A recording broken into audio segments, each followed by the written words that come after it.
Welcome, friends, to another edition of Economic Update, a weekly program devoted to the economic dimensions of our lives and those of our children. I'm your host, Richard Wolff. I want to begin today's show, although I want to mention to you what else we're going to cover. I want to begin with some union information and strike information. We're also going to be talking about the right-wing shift in Sweden, the politics there, the return of Nazis and so on, the rise in electricity prices here in the United States, Germany nationalizing energy businesses, and the rising U.S. dollar. So we have a lot to cover. Let me begin by shouting out to the 6,000 Seattle public school teachers and their strike, and the 15,000 members of the Minnesota Nurses Association that also had a recent strike. They're heroes, these men and women that are going out on strike. They're making it very clear that they're fighting in one case for decent public education and in the other case for decent public health. Yeah, they want better working conditions, which they deserve, having gone through the pandemic and worked in many cases under unspeakable conditions, where they were told they were essential workers, but are now told not essential enough to pay even a living wage. It's remarkable. But they're also fighting for basic values of public health and public education for everyone. They want these things done for the mass of our people, and it can and should have been done by taxing the disproportionately rich. Labor is on the move in this country, and we're all the beneficiaries of it. So let me turn next to Sweden. In a recent vote, the Swedish voters voted about 20%, 1/5 of them, for a far-right former Nazi party. I mean Nazi as in, yeah, we're Nazis. Now, they have changed and moderated this, but it is an open question, which many of their behaviors continue to make an open question. How much Nazi remains in the former Nazi? Why would Sweden, a traditionally socialist country by its own statement for many decades, be suddenly doing this? Well, first of all, before people get excited, the American media were all about Nazis becoming important. They got 20% of the vote. The parliament is now stuck between the center right, which has 173 seats, and the center left, which has 176, or it might be the other way around.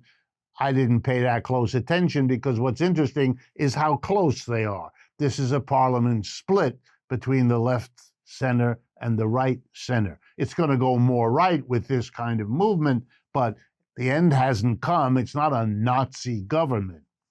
Well, why have Swedes voted this way? 8.5% inflation. In other words, their inflation is as bad as it is in the United States. They have suffered falling real wages, again, like in the United States, only a bit worse. As a major recipient of immigrants, these right-wing former, or maybe not so former, Nazis have scapegoated the immigrants, blaming the inflation on the immigrants, has nothing to do with it, of course, blaming the falling real wages as having to do with immigrants, and that's a stretch given where the immigrants work and where they live. And so they're also scapegoating crime, you guessed it, where the immigrants live, and saying all of our problems can be solved if we get rid of immigrants. You know, Trumpism, more or less. And their slogan also might remind you of Mr. Trump, put Sweden first. That's their slogan. Okay, none of this is terribly subtle. It's not over yet. It is not by a long shot. 20% is a serious vote, no question, but it is not the end of where Sweden is going. The left in Sweden has to figure out what is going on and offer an alternative solution, or else there'll be more of this. I am struck, though, to end on this story by telling everyone, in France, in the last two elections, parliamentary elections, the far left, not the center left, the far left got 19% in one case and 32% in the most recent case. That is remarkable and gets virtually no coverage in the United States. You think about that. Okay, now I want to talk, and this is going to take a minute to do the arithmetic here, about inflation in the United States, and in particular, the inflation in electricity prices, something too many folks are not paying attention to. Between August of 2021 and August of this year, 2022, electricity prices rose 16%. That's nearly twice the rate of inflation of goods and services. And this is extremely important because if you raise the electricity price this much, you're going to raise the price of everything else, because everything that's produced is produced in a factory, an office, or a space that is lit by electricity, runs by electricity, heated mostly by electricity, etc., etc. We're at the beginning, therefore, of watching this rapid increase work its way through the economy. Message: inflation not going anywhere real soon, Jack. Okay, terrible blow to consumers who rely on education. I won't mention the millions of Americans whose homes are heated by electricity and who are going to have a winter coming up that will be one to remember, even without the climate change that we're going to live through. Why is this happening? This is very important. First of all, it is not happening because of the war in Ukraine in any direct way.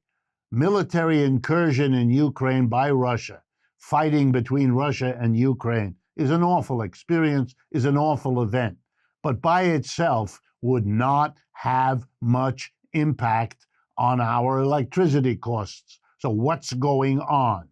Answer: in retaliation to Russia invading Ukraine, the United States led the European countries, places like France, Germany, and all the rest, in going into economic warfare called applying sanctions to Russia. Economic warfare from the West was the response to his invading, Putin's invading Ukraine. Now, when you look at an economic war, we begin, if we're serious, by comparing the economic strengths of the two sides engaged in a war. Russia has moved deep into the Ukraine because its army is larger, or at least it was, than the Ukrainian army, and it's a bigger country. Well, the same applies here. If you add the GDP, that's the measure of the size of an economy, total output of goods and services in a year. The GDP, ready, of Russia is $1.5 trillion. The GDP of the United States is $21 trillion. The GDP of Europe is about $10 trillion. So if you put Europe and the United States together, you're talking at least $30 trillion war, economic war, resources, against Russia, which is $1.5. That's not an equal fight. Whatever your thoughts are about this war, this is an economic war of David and Goliath. And Goliath is who we are in this part of the world. Okay, what did Goliath do? Said, well, we're going to hurt the Russians. We're seizing their wealth, which they did in banks and reserves around the country. We're closing them out of international trade, really hurting them. And we're going to stop buying oil and gas over time. We can't do it right away because that would hurt us. We can't make this way. The Russians, smiling, say, well, we're not going to accommodate your sanctions against us to your schedule. If you're going to sanction us, we're going to sanction you back. And here's what we're going to do. We're not going to ship you oil and gas at all. That's our schedule because we don't need you. Whoa, the Europeans discover they need Russian gas badly. But now there's a shortage of Russian gas, and the price goes crazy in Europe because you can't get it. Price goes up for oil too, but there are ways around that. Gas comes in a pipeline from Russia There's no quick way to get around that. So the price of gas goes crazy in Europe because there's a shortage. What do American gas producers do? They say, we're not selling our gas here in the United States because the price hasn't gotten crazy. We don't need Russian gas, so our prices are low. Yeah, but if you're a gas seller, you don't want to sell where the price is low. You want to sell where the price is high. So American gas producers are producing gas all right and sending it to Europe, usually in the form of what's called liquefied natural gas. And that made into a liquid, basically, and shipped over there, where they get much more money. Well, guess what? Then there's a shortage of gas here in the United States because we're sending it to the Europeans because of the sanctions they put on Russia. Well, it turns out, get ready, folks, that almost half of the electricity produced in the United States is produced by burning gas. And as the American gas producers ship their gas to Europe because it's profitable for them, more profitable to do that, the price of gas is going up here. How far has it gone up? Get ready, folks. 70% over the last year. 70. That's the increase in the wholesale price of gas. We're only seeing a 16% increase in electricity, not because we're not going to see more. We are, but it takes time. You see, in every one of the 50 states, we have a commission. It's called the Utility Commission. And if you're an electricity producer, you have to prove to that commission that you need a price increase and that you're not ripping everybody off. You know why we have those 50 commissions? Because all the utility companies were ripping everybody off, and in response, we hit them with a commission. That's American capitalism, in case you forgot the history. So it's taking time for the electric companies to get the hearing in front of the commission to show them that with the rising price of the gas, they need to charge people more. So some of them have done it, and so the price is already 16% higher. But with the wholesale price of gas 70% higher, guess what? The sanction program that was intended to hurt the Russians is having a blowback problem. Russian electricity hasn't gone up this way. They have loads of gas and oil because that's what they were exporting. And the cost of this sanctions program is getting bigger and bigger and really going to whack the United States as it already is. Why do I tell you all of this? Well, let me conclude by reminding you, virtually every war ends with negotiations. That's how they end. The two sides sit down and work out the end of hostilities. They declare a ceasefire, then they sign a treaty. Sure, sometimes one side virtually surrenders to the other, but not mostly. It's a negotiation. Maybe the way to handle the growing explosion of costs of this war is to go back to doing that. Why wait? What are we going to gain? We've come to the end of the first part of today's show. And before we move on, I want to remind everyone that Economic Update is produced by Democracy at Work, a small donor-funded nonprofit media organization celebrating 10 years of producing critical system analyses through a variety of media, like, for example, Anti-Capitalist Chronicles, a podcast hosted by David Harvey that looks at capitalism through a Marxist lens. You can find his show and more at our website, democracyatwork.info. Please remember there to sign up for our social media, for our mailing list, to keep up to date with how you can access and support our work as we continue for another 10 years. Please stay with us. We will be right back with today's special guest, the Global Director of The Shift, Leilani Farha, as we discuss the right to housing as a human right.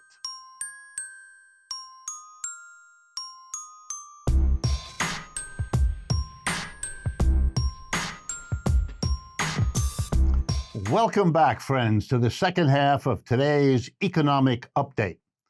It is with enormous pleasure and real satisfaction that I bring to our microphones and to our cameras Leilani Farha. She is a remarkable person, the global director of The Shift. It's an international movement organized by the United Nations and cities around the world to secure housing as a human right. She was the UN Special Rapporteur on the right to housing from 2014 to 2020.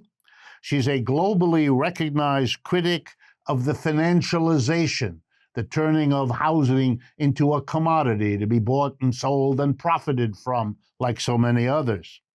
And she sees it, and that's what we're going to talk about, as in conflict with the human right to housing. She's also the co-host of a podcast, if you'd like to pursue her work, called PUSHBACK Talks. So first of all, Leilani Farha, thank you very much for joining us. Rick, it's a pleasure to be here. Good. Okay, I want to jump right into what, for me, is the key idea.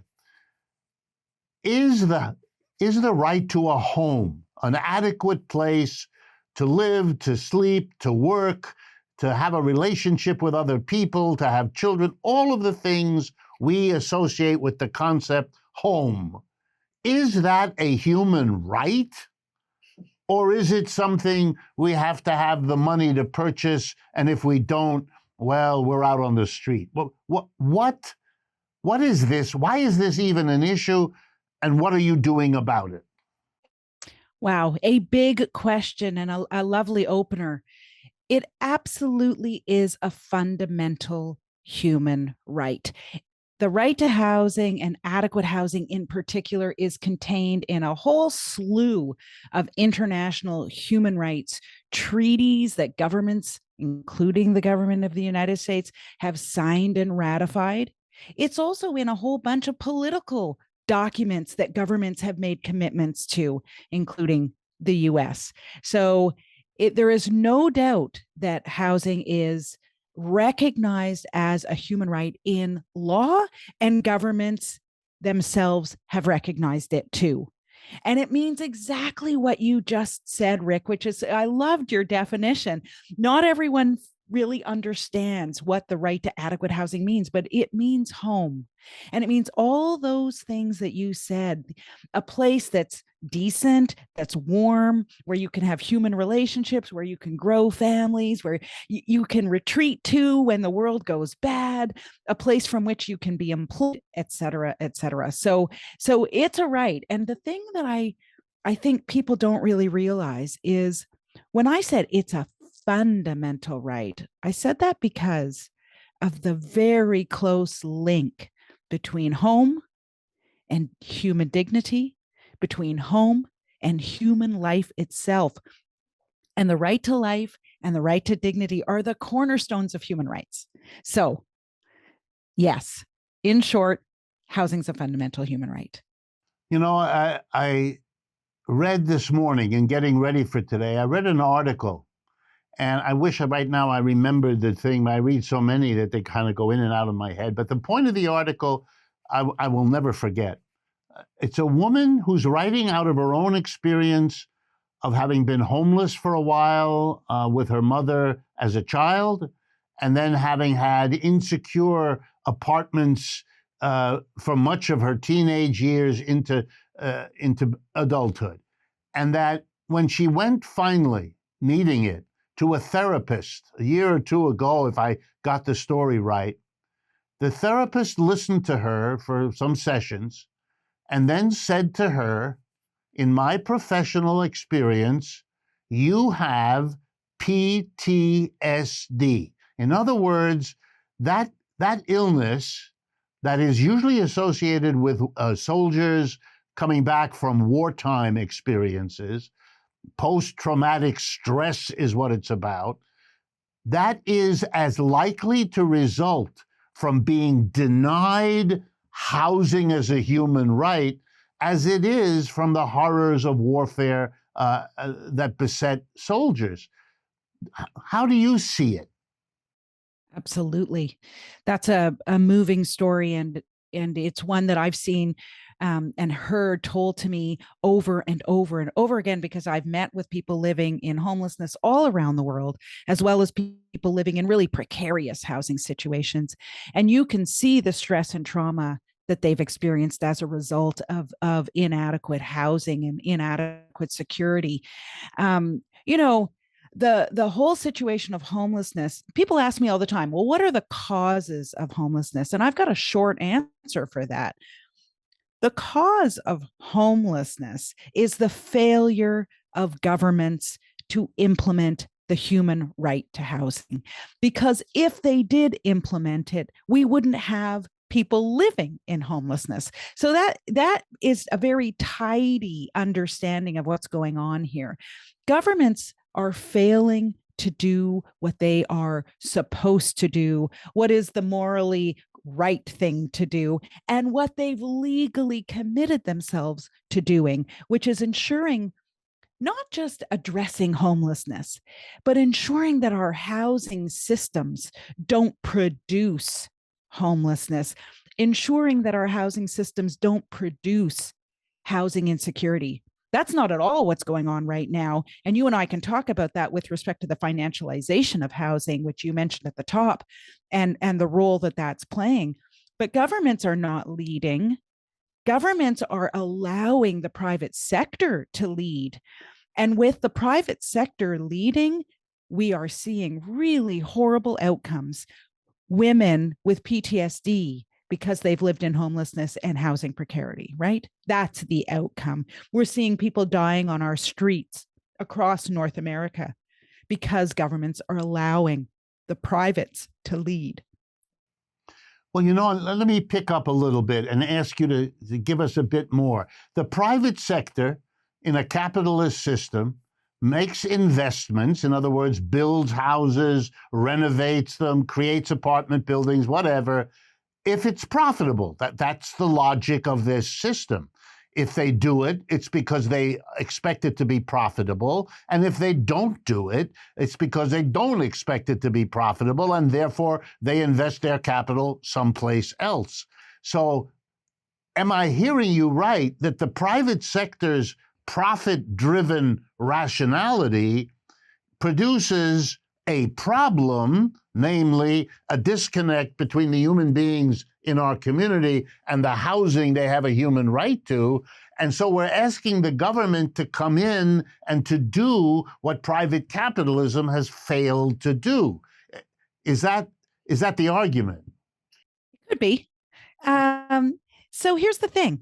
I think that you can still make a profit and do housing that's consistent with the right to housing. And I think it just depends on when you expect to make that profit, over what period of time, and how much profit you expect to make.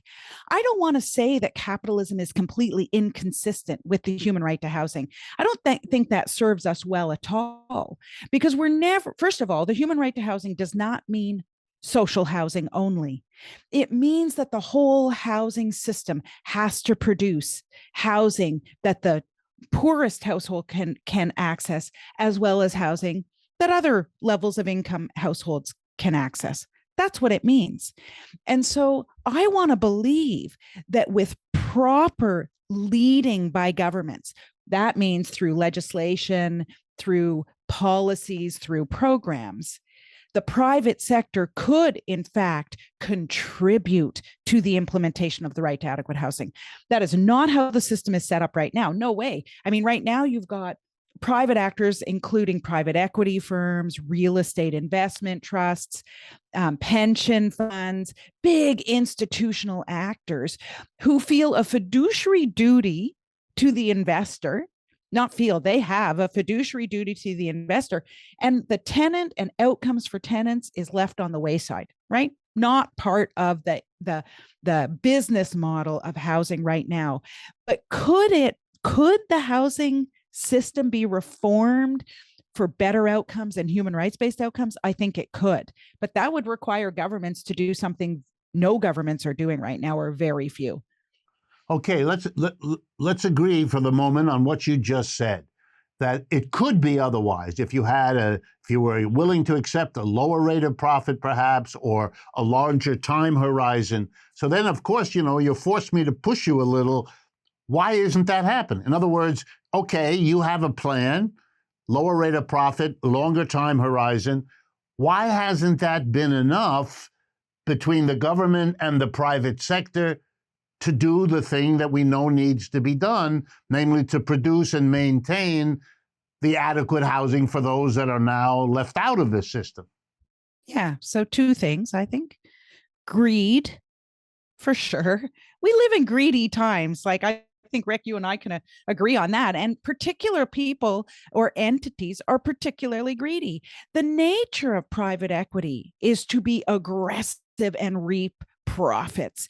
And sadly, after the global financial crisis, and you all in the US witnessed this worse than in some other places, it was a time of incredible economic fallout, right? The global financial crisis. People were suffering economically, and it was a time of incredible wealth building. Where? From what? From the very thing that caused economic collapse, housing. And we've seen since the global financial crisis just this steady march of private equity and institutional investors in the area of residential real estate, all in the name of greed, more profits, more money, period. And that's for me, for sure. But the other thing is what I would call state capture. Who sits at political tables? Who wields political power? Private equity firms, institutional investors, the big players. They are helping to dictate policy, dictate law. They are using their money and political clout to squash any progressive laws that people try to put on the books. Look at what's happened in California. Some really interesting propositions have come up to try to allow for rent, to just allow cities to contemplate rent control, not to do rent control, right? And they've been defeated. Why have those propositions been defeated? Because private equity is throwing money against those propositions. So the combination of greed and state capture, as I call it, has just allowed this to unfold and to continue on, even in the midst of a global pandemic, for example. Yeah, I recently spoke to one of the people that's sitting at the top of one of those institutions who said, just like you did, and in a sense, I want to reinforce it, that they were so traumatized by what happened in 2008, 9, and 10, the so-called Great Recession or Great Financial Crash, that they saw that they weren't going to invest anymore in goods and services because the American people, I'm talking about the US now, don't have the money to buy it and are up to here in debt already. So the one area where the shift of income and wealth looked like there might be profit was housing. Building a second home, building a more elegant home, building a pied-à-terre in a big city. That's where the money was, and that's where they were going to go. And the only other one was to convert the mass of single families into rental properties, which we know is going on. Look, we have only a few seconds left. What do you hope is going to happen? Yeah, so I said that part of the problem here is that governments aren't leading. And it's time that governments stepped up. And I note I'm using plural governments, and I don't just mean governments around the world. I mean all levels of government, whether it's national, state, or municipal or city level government. They need to step up and start leading, and leading using human rights principles and values. Leilani Farha, you've been a wonderful guest. Thank you very much for the work you do and for the clarity with which you get it across. I hope in a few months we'll get you back and you'll give us a sense of whether there's been some movement along these lines. I hope you found this as useful as I did, and that I look forward, as always, to speaking with you again next week.